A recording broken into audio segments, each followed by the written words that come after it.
ಶಿವನ ಆರಾಧ್ಯ ದೈವ ಶ್ರೀರಾಮನಿಗೆ ನನ್ನ ಪ್ರಣಾಮ. ಮಂಗಲ ಭವನ ಮಂಗಲ. ಶಿವನನ್ನ ಆರಾಧ್ಯ ದೈವನೇ ಮಾತೆ. ನಾನು ಸದಾ ಅವರ ಹೆಸರನ್ನ ಧ್ಯಾನ ಮಾಡ್ತೀನಿ. ಇದೇ ಹರಿ ಮತ್ತೆ ಹರರ ಸಮನ್ವಯ. ಪಾಲನೆ ಮಾಡೋರು ಮತ್ತೆ ಸಂಹಾರ ಮಾಡೋರ ಸಮ್ಮಿಲನ. ಇದರಿಂದಾಗಿ ಇಡೀ ಜಗತ್ತೇ ಸಂಚಾಲನ ಆಗುತ್ತೆ. ನಾನಿವತ್ತು ಇಲ್ಲಿಂದ ದಿವ್ಯ ಜ್ಞಾನನೇ ತಗೊಂಡು ಹೋಗ್ತಿದ್ದೀನಿ. ಅನುಮತಿ ಕೊಡಿ.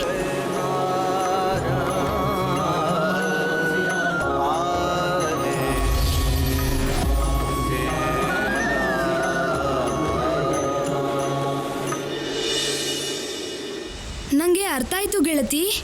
ಶಿವನಿಗೆ ಆರಾಧ್ಯ ವಿಷ್ಣು, ವಿಷ್ಣುವಿಗೆ ಆರಾಧ್ಯ ಶಿವ. ಅದರ ಅರ್ಥ ಒಬ್ರಿಗಿನ್ನೊಬ್ರು ಭಗವಂತನೂ ಹೌದು, ಭಕ್ತರು ಹೌದು. ಸರಿಯಾಗಿ ಹೇಳ್ದೆ ಗೆಳತಿ. ಆದ್ರೆ ನಂಗೆ ಒಂದು ಅರ್ಥನೇ ಆಗ್ತಿಲ್ಲ, ಯಾಕೆ ಈ ತರ ಇದೆ? ಯಾಕಂದ್ರೆ ಭಕ್ತ ಆಗದೆ ಇದ್ರೆ ಭಗವಂತನೂ ಆಗೋದಕ್ಕೆ ಸಾಧ್ಯ ಇಲ್ಲ.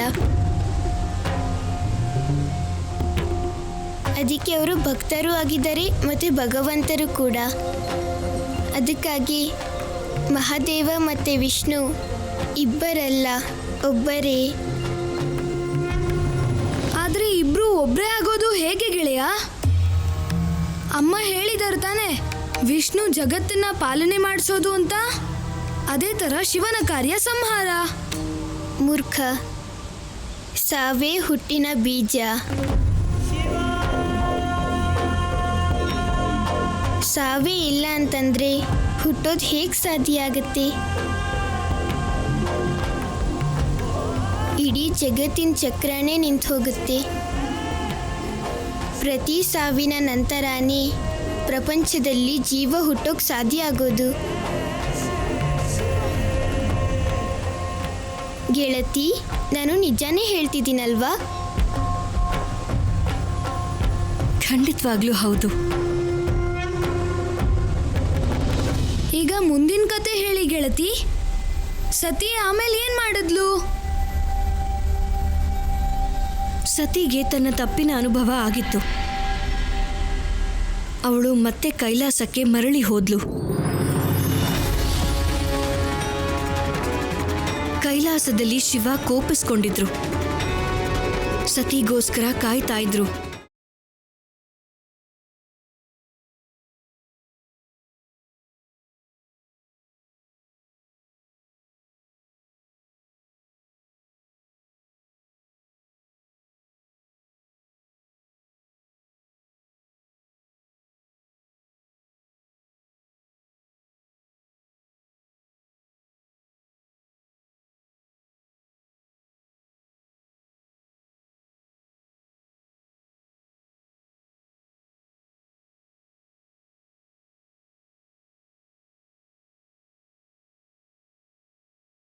ನಿಲ್ಲು ಸತಿ.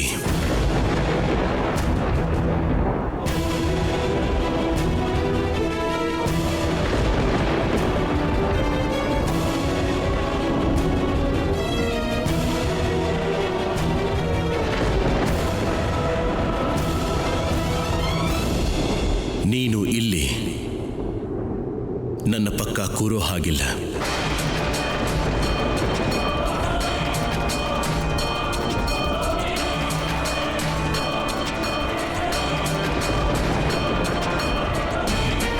ನನ್ನ ಅರ್ಧಾಂಗಿ ಆಗೋ ಅಧಿಕಾರನ ನೀನು ಕಳ್ಕೊಂಡಿದ್ಯಾ.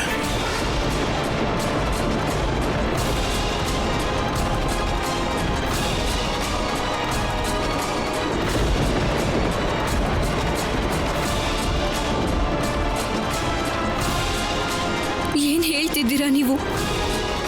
ನಾನು ನಿಮ್ಮ ಅರ್ಧಾಂಗಿಣಿ ಅಂದಮೇಲೆ ನಿಮ್ಮ ಪಕ್ಕ ಕೂತ್ಕೊಳ್ಳೋದು ನನ್ನ ಅಧಿಕಾರ ಅಲ್ವಾ? ಈ ಮಾತನ್ನ ಹೇಳೋದಕ್ಕೆ ನನಗೆ ತುಂಬ ನೋವಾಗ್ತಾ ಇದೆ. ಇನ್ನು ಮುಂದೆ ನೀನು ಕೇವಲ ನನ್ನ ಹೆಂಡತಿ ಅಷ್ಟೇ, ನನ್ನ ಅರ್ಧಾಂಗಿ ಅಲ್ಲ.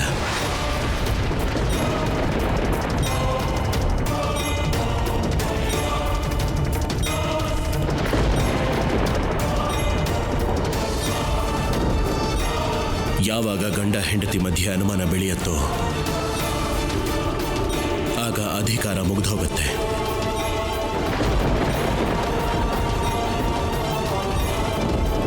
ನಾನು ಸ್ಪಷ್ಟೀಕರಣ ಕೊಟ್ಟ ಮೇಲೂ ಕೂಡ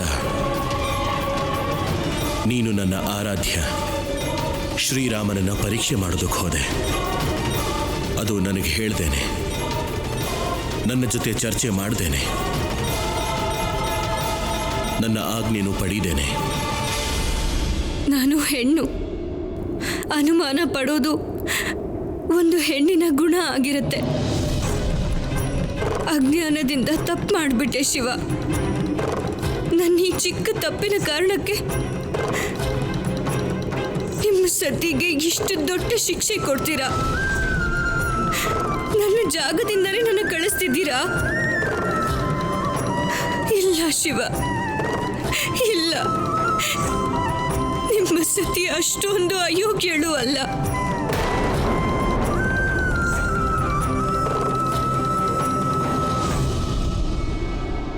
ಯಾವ ಅಯೋಗ್ಯತೆಯ ತಪ್ಪಿಗೆ ನೀನು ಹೆಣ್ಣಿನ ಅನುಮಾನದ ಗುಣನೇ ಕಾರಣ ಅಂತ ಹೇಳ್ತಿದೆಯೋ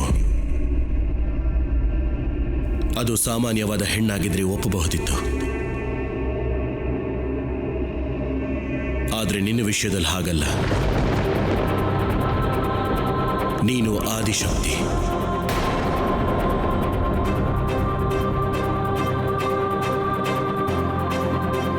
ಆದರೆ ನಾನು ನಿನಗೆ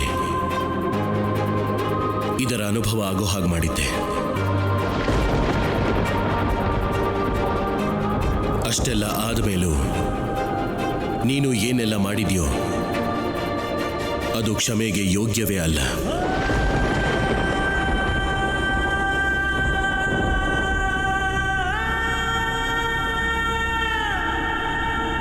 ನೀನು ನನ್ನ ಆರಾಧ್ಯ, ನನ್ನ ಪ್ರಭು ಶ್ರೀರಾಮನ ಪರೀಕ್ಷೆ ಮಾಡೋ ದುಸ್ಸಾಹಸ ಮಾಡಿದ್ಯಾ.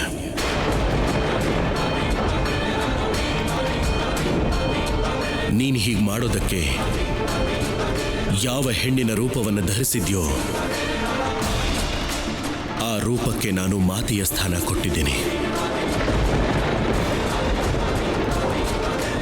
ಆದಿಶಕ್ತಿಯ ಅಯೋಗ್ಯತೆ ಈ ಜಗತ್ತಿನ ನಿಯಮ, ಧರ್ಮ, ಕರ್ಮ ಎಲ್ಲದರ ಮೇಲೂ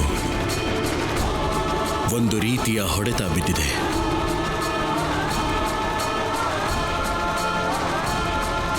ನೀನು ಪ್ರಕೃತಿ ಸತಿ. ನೀನು ಎಲ್ಲ ರೂಪದಲ್ಲೂ ಸಂಪೂರ್ಣ ಮತ್ತು ಆದರ್ಶಮಯವಾಗಿ ಇರಬೇಕಿತ್ತು.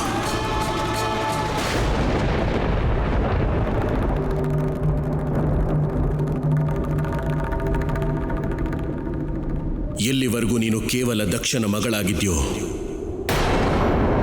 ಅಲ್ಲಿವರೆಗೂ ನೀನು ಕ್ಷಮೆಗೆ ಯೋಗ್ಯಳಾಗಿದ್ದೆ. ಆದರೆ ಈಗ ನೀನು ಶಿವನ ಹೆಂಡತಿ, ಆದಿಶಕ್ತಿ. ನೀನು ಎಚ್ಚರವಾಗಬೇಕಿತ್ತು, ಸಂಯಮ ಇರಬೇಕಾಗಿತ್ತು. ಧೈರ್ಯ ಮತ್ತು ತಾಳ್ಮೆಯಿಂದ ಕೆಲಸ ಮಾಡಿದರೆ ಆಗ ಬಹುಶಃ ಎಲ್ಲವೂ ಸರಿಯಾಗಿ ಇರ್ತಿತ್ತು. ಆದರೆ ಈಗ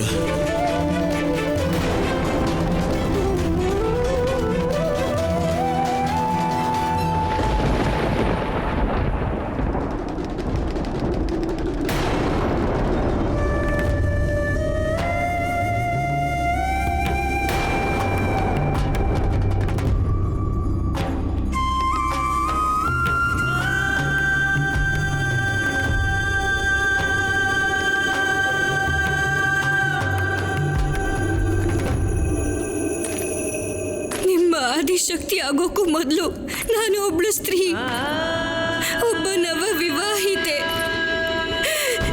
ನಾನು ಇಡೀ ಜಗತ್ತಿನ ಎದುರಿಗೆ ನನ್ನ ಪಿತಾಶ್ರೀನ ವಿರೋಧ ಮಾಡಿ ನಿಮ್ಮನ್ನ ವಿವಾಹವಾದೆ. ನಿಮ್ಮನ್ನ ತುಂಬಾ ಪ್ರೀತಿಸಿದ್ದೆ ಶಿವ.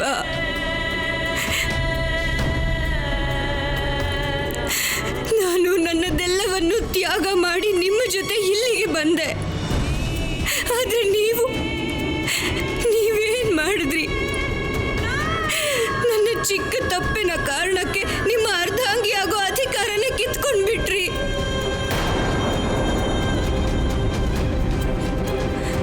ಅಷ್ಟು ಅಯೋಗ್ಯಳು ಅಲ್ಲ ನಿಮ್ಮ ಸತಿ. ಯಾಕೆ ಹೀಗೆ ಮಾಡಿದ್ರಿ ಶಿವ? ಯಾಕೆ?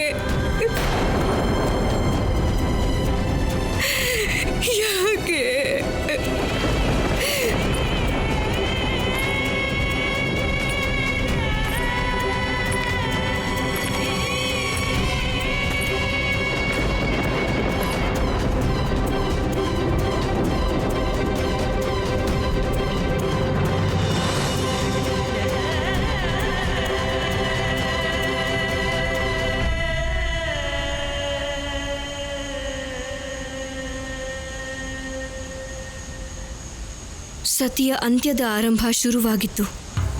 ಅಂತ್ಯ? ಎಂತ ಅಂತ್ಯ? ನೀವು ಯಾವ ಅಂತ್ಯದ ಬಗ್ಗೆ ಮಾತಾಡ್ತಿದ್ದೀರಾ ಗೆಳತಿ? ಈ ಪ್ರೇಮ ಕಥೆಯ ಮೊದಲ ಅಧ್ಯಾಯದ ಅಂತ್ಯ. ಅದು ಶಿವ ಮತ್ತೆ ಪ್ರೀತಿಯ ರೂಪದಿಂದ ಶುರುವಾಗಿತ್ತು.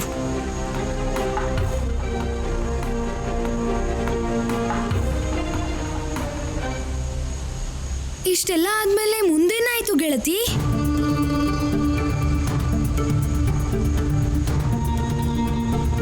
ಮುಂದಿನ ಕಥೆನ ನಾಳೆ ಹೇಳ್ತೀನಿ. ಆದ್ರೆ ಈಗಲೇ ಯಾಕೆ ಹೇಳಲ್ಲ ಗೆಳತಿ? ಕತೆ ಹೇಳ್ದೇ ಇದ್ರೆ ಅಮ್ಮ ಬರೋಕ್ಕೂ ಮೊದಲು ಕತೆ ಮುಗಿಯೋದೇ ಇಲ್ವಲ್ಲ ಗೆಳತಿ? ಗೆಳೆಯ ಶಿವ, ನೀನಾದ್ರೂ ಇವ್ರಿಗೆ ಹೇಳು ಕತೆ ಹೇಳೋಕೆ. ರಾತ್ರಿ ತುಂಬಾ ಹೊತ್ತಾಗಿದೆ, ಈಗ ನಿದ್ದೆ ಮಾಡೋ ಸಮಯ. ಉಳಿದಿರೋ ಕಥೆನ ನಾಳೆ ಬೆಳಗ್ಗೆ ಹೇಳ್ತೀನಿ.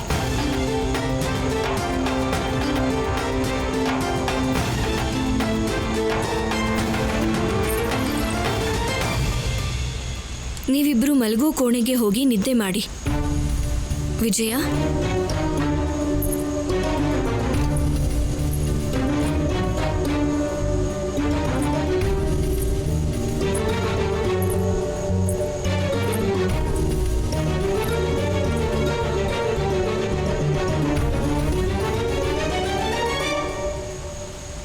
ಮಾತೆ, ದೇವಿ ಅನಸೂಯ ಮತ್ತೆ ಪ್ರಭುಗಳ ಸಂಬಂಧ ತುಂಬಾ ಆಳವಾದ್ದು. ಕಷ್ಟ ದೇವಿ ಅನಸೂಯಗಾಗತ್ತೆ, ನೋವಿನ ಅನುಭವ ಪ್ರಭುಗಳಿಗೆ. ನನಗನಿಸ್ತಿರೋ ಪ್ರಕಾರ ಪ್ರಭುಗಳು ಇಲ್ಲಿಂದ ಮತ್ತೆ ಕೈಲಾಸಕ್ಕೆ ಹಿಂದಿರುಗಿ ಬರೋದಿಲ್ಲ. ಇವತ್ತಿನ ಘಟನೆಯ ನಂತರ ಅಂತೂ ನನ್ನ ಆಸೆ ಮಣ್ಣು ಪಾಲಾಗೋಯ್ತು. ಈಗೇನಾಗುತ್ತೆ ಮಾತೆ? ನಮ್ಗೆಲ್ಲ ಪ್ರಭುಗಳ ಸಾನ್ನಿಧ್ಯ ಸಿಗೋದೇ ಇಲ್ವಾ?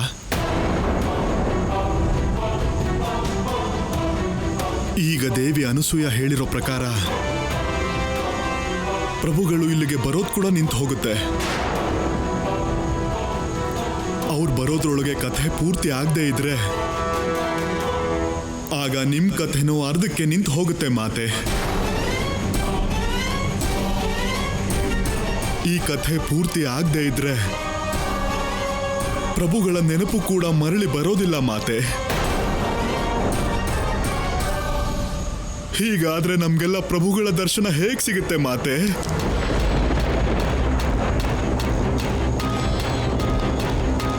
ಅಲ್ಲದೆ ಪ್ರಭುಗಳು ಕೂಡ ಸದಾ ಕಾಲಕ್ಕೂ ಬಾಲ ಶಿವನಾಗಿ ದೇವಿ ಅನಸೂಯಾಳ ಮಡಿಲಲ್ಲೇ ಇರ್ತಾರೆ. ನಾವು ದೂರ ಆಗೋದ್ವಿ ಮಾತೆ. ಪ್ರಭುಗಳಿಂದ ನಾವು ಬಹಳ ದೂರ ಆಗೋದ್ವಿ ಮಾತೆ. ಅನಾಥರಾಗ್ತಿದೀವಿ, ಅಸಹಾಯಕರು ಆಗ್ತಿದೀವಿ ಮಾತೆ. ಅಸಹಾಯಕಿ ಅಲ್ಲ ನಾನು, ಅನಾಥೆ ಅಲ್ಲ ನಾನು. ಸರಿಯಾದ ಸಮಯಕ್ಕೆ ಸತಿ ಅನಸೂಯಾಗೆ ಇದೆಲ್ಲ ಅರ್ಥ ಆಗದೆ ಹೋದ್ರೆ ಅವರು ಈ ಆದಿಶಕ್ತಿಯ ಸಿಟ್ಟಿಗೆ ಬಲಿಯಾಗಬೇಕಾಗತ್ತೆ.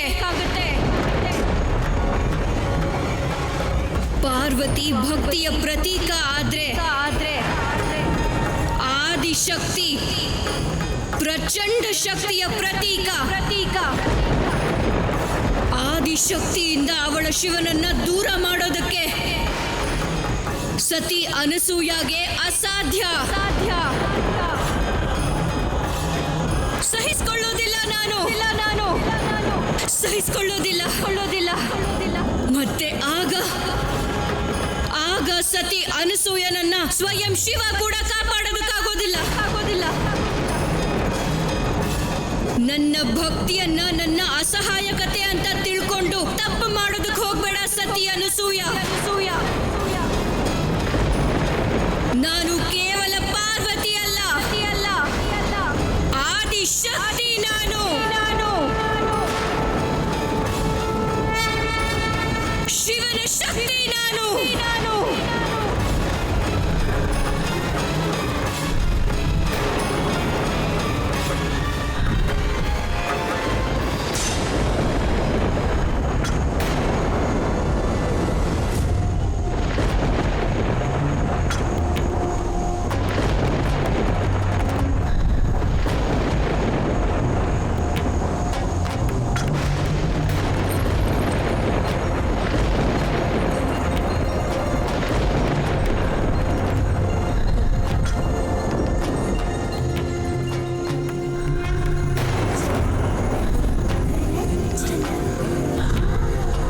ಗೆಳತಿ, ಏನಾಯಿತು?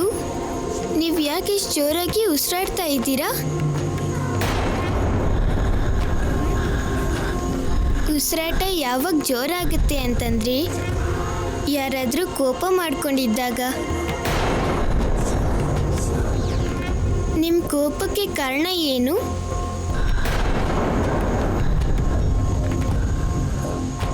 ನಿಮ್ಮ ಕೋಪನ ಕಡಿಮೆ ಮಾಡ್ಕೊಳ್ಳಿ ಗೆಳತಿ. ಮತ್ತೆ ನಿಮ್ಮ ಕೋಪಕ್ಕೆ ಕಾರಣ ಏನು ಅಂತ ಹೇಳಿ.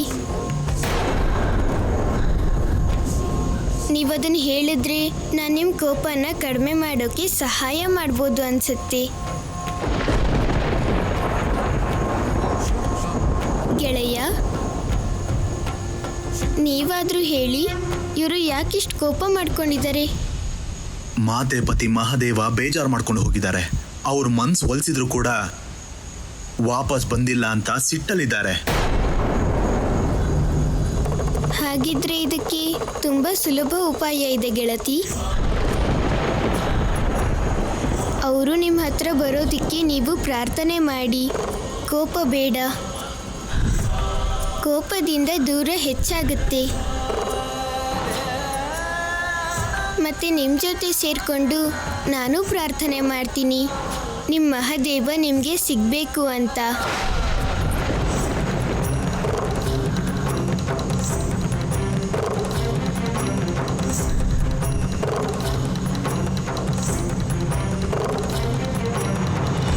ಹಾ ಗೆಳತಿ, ನನ್ನ ಮಾತಿನ ಮೇಲೆ ವಿಶ್ವಾಸ ಇಡಿ. ನಾನು ಸುಮ್ಮನೆ ನಿಮ್ಮ ಸಮಾಧಾನಕ್ಕೆ ಈ ಮಾತು ಹೇಳ್ತಾ ಇಲ್ಲ. ನಾನು ನಿಮ್ಮ ಜೊತೆ ಸೇರಿಕೊಂಡು ಪ್ರಾರ್ಥನೆ ಮಾಡ್ತೀನಿ. ಗೆಳತಿ ದುಃಖದಲ್ಲಿದ್ದಾಗ ಸಹಾಯ ಮಾಡದೆ ಹೋದರೆ ಅದೆಂಥ ಗೆಳೆತನ? ಮತ್ತು ಗೆಳತಿ, ನನ್ನ ಮನಸ್ಸು ಏನು ಹೇಳ್ತಾ ಇದೆ ಅಂದರೆ ನಿಮ್ಮ ಮಹಾದೇವ ನಿಮಗೆ ಬೇಗ ಸಿಗ್ತಾರೆ ಅಂತ.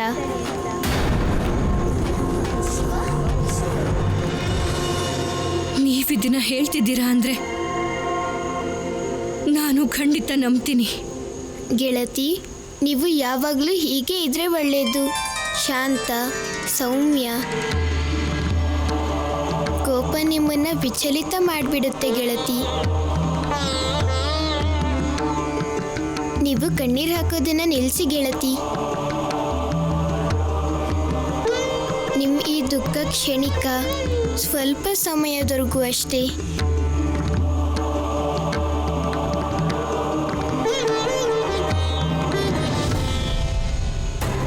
ಸರಿ ಮಹಾದೇವ, ನನ್ನನ್ನು ನಿಮ್ಮಿಂದ ದೂರ ಮಾಡೋದು ಸತಿ ಅನಸೂಯ ಉದ್ದೇಶ ಅಲ್ಲದೆ ಇದ್ರು. ನಿಜವಾಗ್ಲೂ ಹಾಗೇನಾದರೂ ನಡೆದ್ರೆ ಮುಂದಕ್ಕೆ ಅವರು ಆದಿಶಕ್ತಿ ಕೋಪಕ್ಕೆ ತುತ್ತಾಗಬೇಕಾಗತ್ತೆ. ನನ್ನ ಸಿಟ್ಟಿಗೆ ಇದೇ ಕಾರಣ ಆಗಿತ್ತು.